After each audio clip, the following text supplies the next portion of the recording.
大家好，今天我们对比量词双和对的用法，一起看视频吧。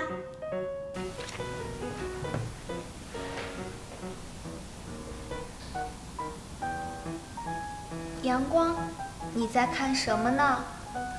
我报名参加了一个活动，刚刚收到电子邮件，让我去办公室找孙老师，但是我不认识他，也不知道他坐在哪儿。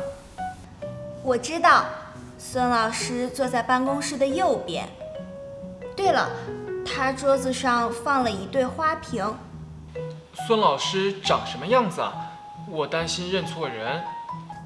他是短头发，戴着眼镜，有一双大眼睛，笑起来很漂亮，经常穿着一双黑色皮鞋。好的，我知道了。哎，你怎么认识他的啊？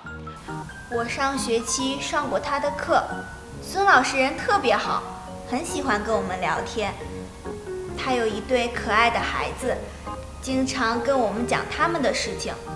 她丈夫也是我们学校的老师呢，他们是一对幸福的夫妻。量词双和对都用于搭配两个的东西。双一般用于人的身体部位，穿戴在肢体上的东西，或者左右对称的东西。有一双大眼睛，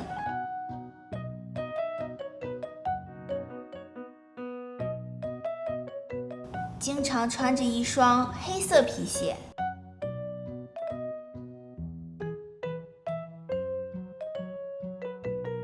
对强调性别，多用于动物或人，也可以用于在一起的同类东西。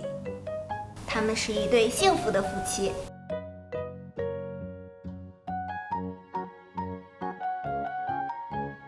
他有一对可爱的孩子。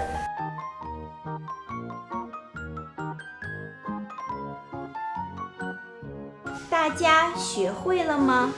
跟我读。有一双大眼睛，经常穿着一双黑色皮鞋。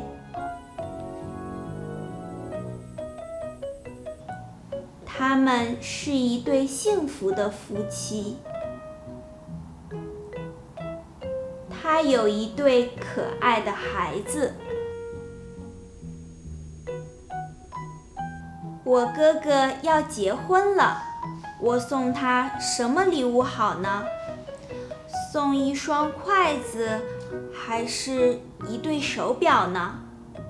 有机会告诉我吧。再见啦！